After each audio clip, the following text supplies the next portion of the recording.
Today we are talking about saving Martha. Why did you say that name? No, we're not talking about Batman versus Superman, thank God. This video would be 3 hours. More like 6. Yes. Yeah. Everything wrong with that? Now it's time to talk about everything wrong with Smith and Jones and everything good about it.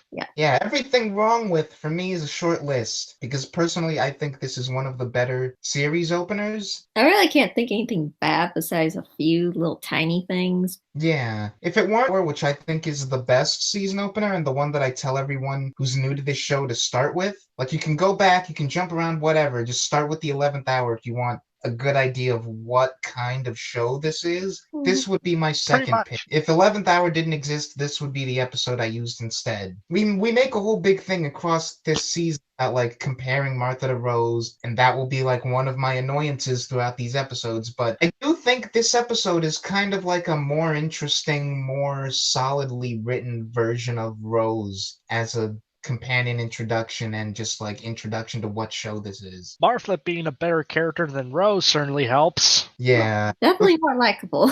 Yeah, and like Rose, which is like I think maybe my favorite thing about this episode is that Martha, for a lot of this episode, is the protagonist before the Doctor is the protagonist. And that's exactly what we did with Rose, except with Rose, it's not as fun because even when she's not being insufferable, Rose isn't really a fun character to watch. The fact that the editing in Rose was over stylized that it took me out of it. Not harder to be better than Rose. Get out of here. Come back! I don't want to read too much into the fact that we like arbitrarily decided to play a rap song just because her family's black, but I don't know, that was something that kind of annoyed me, but as a scene and just as having Martha be the main character of this episode, I really like how that played out. Especially like how it reflects on the Doctor, but we'll talk about that a bit later. Bring Ethan back so we have someone to badmouth Rose in the background.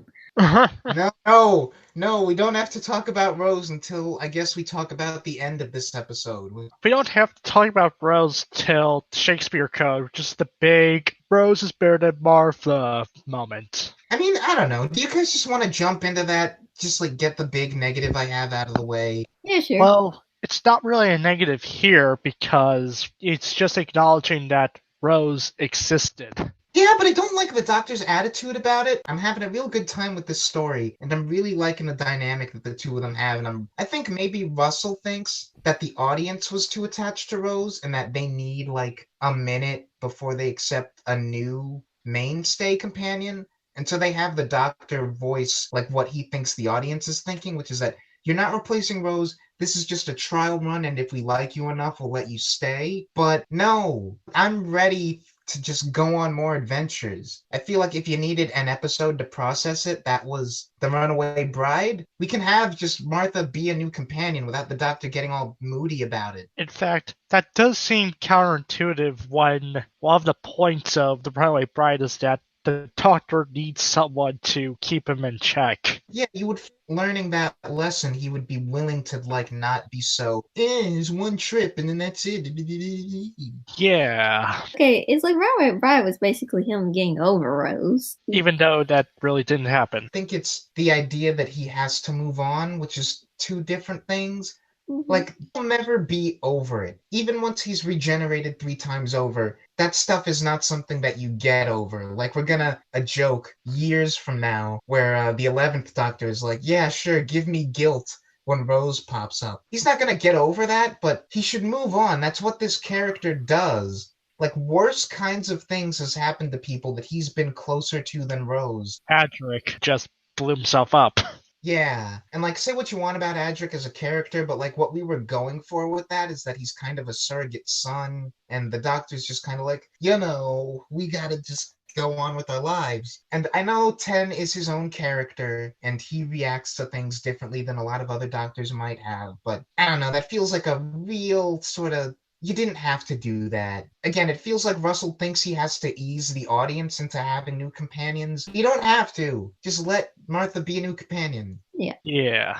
I think part of the problem was Russell is very in love with Rose. He got so blinded by his love that he thought the rest of the world was just like they're not going to accept anybody new. That's my big thing out of the way, and back to Martha as a character and being the protagonist. If you're not familiar with this show and you don't know that the Doctor's like what he is, and you're learning that as Martha learns it, she has a lot of lines where like she has the hero lines where she's like, "Don't worry, I'll get you out of this." I don't know, I really like that. She doesn't understand what the Doctor's supposed to be the heroic one and stuff, and it's like, no, I got this. Yeah, like immediately she's proactive and is like trying to figure a way out of the situation and is like she could carry her own show immediately just off the bat. Yes. She's like protagonist material. Yes, she knows what she's doing. I have to get something done. I'm not just going to sit here and wait to die. And I'm not going to rely on this other guy. I don't even know who he is yet. Yeah, but like she's willing to comfort him because she thinks he might be scared. Yeah. That's great. And she has to keep him focused because he'll get like distracted at certain points. Yeah, And tell her like, ooh, it's that thing. Ooh, it's that thing. Ooh. Oh, it's a little shop. And we're setting up like a year later we will pay off why a little shop is so great. Oh yeah, Doctor Who. You worship things about life that you normally wouldn't if you didn't watch the show. Yeah, and I like that we have her friend who like works with her, and the Doctor is just so mean to her. He has like 2 lines to her, and it's like she's like, "We can't be on the moon." He's like, "Clearly we are, so don't waste my time." And he's like, "Okay, we got stuff to do. Don't bring her along. She just told us up." And he just leaves her there crying like a mess. Could read into that as the Doctor just being really in a mood about Rose. First Doctor thing.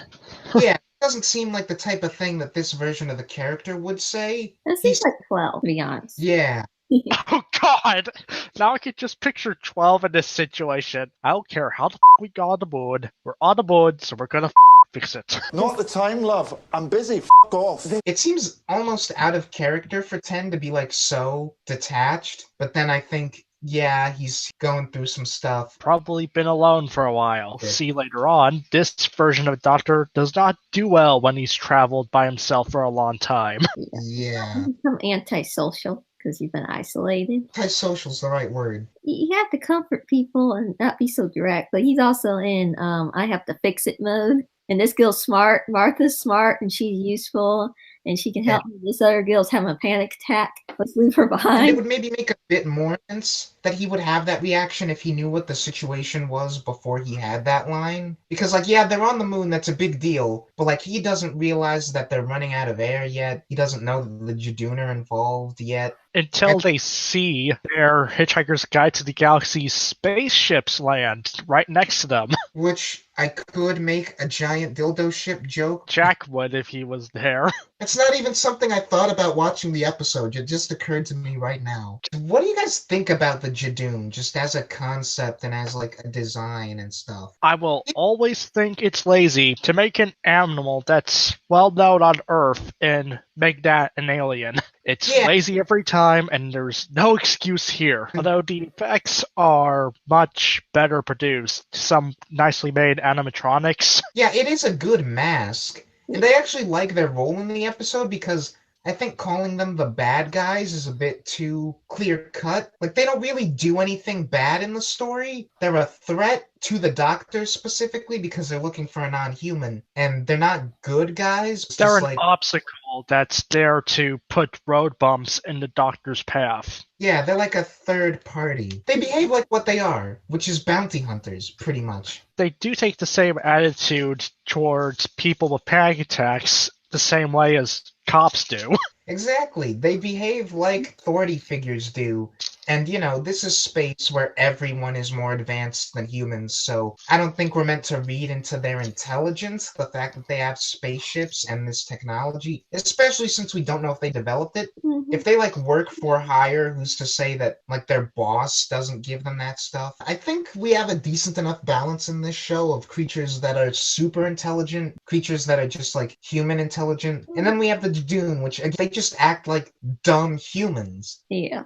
Not even particularly, like, too dumb to function humans, just typical thick guys. Yeah, like, duh, That guy puts cheese on his pretzel. Shoot him! Guy who's like with them, trying to negotiate with them and get everyone to chill out and calm Hold down and on. stuff. Looking him up. Maybe it's just because I just watched Torchwood, but like I think his name might be Owen something. But whatever. I like him as just another little human character we have just to sort of flesh things out. Oliver Morgenstern.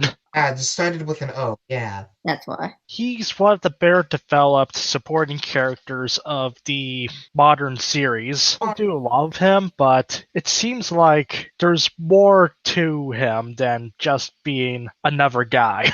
Yeah, like I wouldn't go that far to call him among the more developed that we have in this show because the show's been going on for so long and we do get a lot I'm talking about just a modern show, though. And I feel like we've gotten a lot of really well-developed supporting characters, and I don't typically think of him as one, but I do think of him as like, oh, we wrote him better than we had to. And that's nice. It's something like I get sick of, like you have supporting characters and they just feel like they don't feel like people. They just feel like something's just there. Yeah, and also I have a similar sort of thing with the actual bad guy of the episode, which is the Plasmavore lady.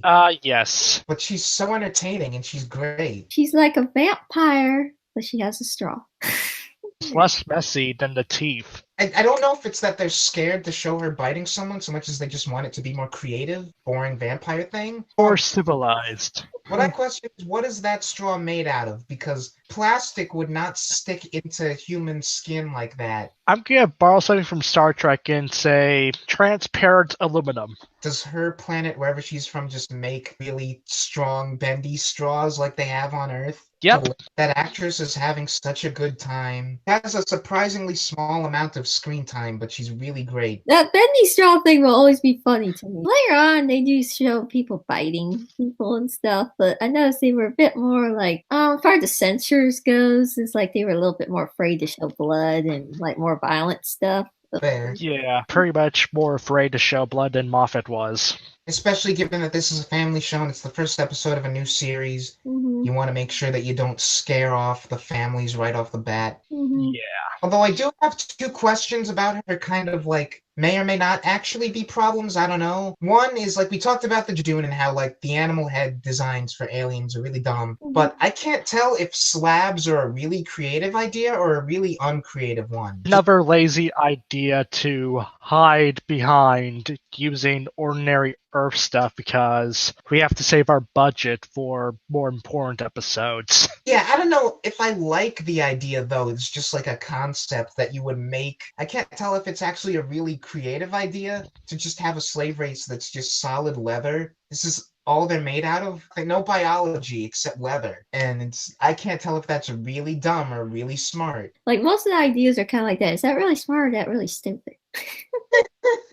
I wonder if by the end it feels kind of arbitrary that we have her try to electrocute like half the planet. Did the stakes of this story need to get that high? Because part of me thinks that having a building full of sick people that's running out of oxygen was already high enough stakes. If you're a fugitive on the run from murdering a princess, then no witnesses. I don't know if I needed this episode to become an end of the world story by the end. I think that was just slapped on to because RTD was not really satisfied with the stakes, and to be honest, the Jejune just taking her in would be a bit of a anticlimactic resolution. At least it's not another like people running around in the streets type of world ending thing. That is something that we will really overuse. Yes, and then everyone forgets that the world almost ended by aliens or something the very next episode. Hey, if we could forget that the Earth will grow hundreds of trees to protect us from a solar flare, then anything's possible. True, very true. Literally anyone's memories changing, I will just chalk up to the cracks. That's perfect. We're just gonna say anytime someone forgets something, it was a crack. Or it was Torchwood using their retcon drug that made it into the water. Yeah. It's like, it's not fluoride that's in our water, it's retcon. That's why I keep forgetting my keys. Everybody just suffers from like amnesia all the time in the Doctor Who universe. Everyone's an amnesiac.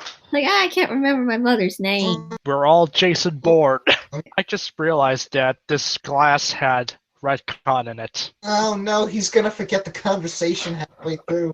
Oh no, we'll have to do it all over again. Won't take effect until you go to sleep. Just stay awake. Yeah, I gotta finish this. Which is like, Poor Martha. She has such a dysfunctional family. I know. I mean, like, her mother's always angry. Dad is always away. Her brother is just there, and her sister seems to be the only one that's mostly decent to her. Yeah. And the only one who will become like a famous person after this. Yeah. Her dad is just kind of a loser. Yeah. Like, he's completely spineless. He's going through like a midlife crisis, it looks like, because like I said, he looks like he's dating Paris Hilton. This will not become relevant until later episodes, but I might as well say it now. I like that Martha's family, outside of one episode, is never really used for cheap drama. That is the background of this character, and it informs who Martha is before it's like, yeah, let's suddenly make the show all about that. Yeah, kind of like R2D do. Well, I can't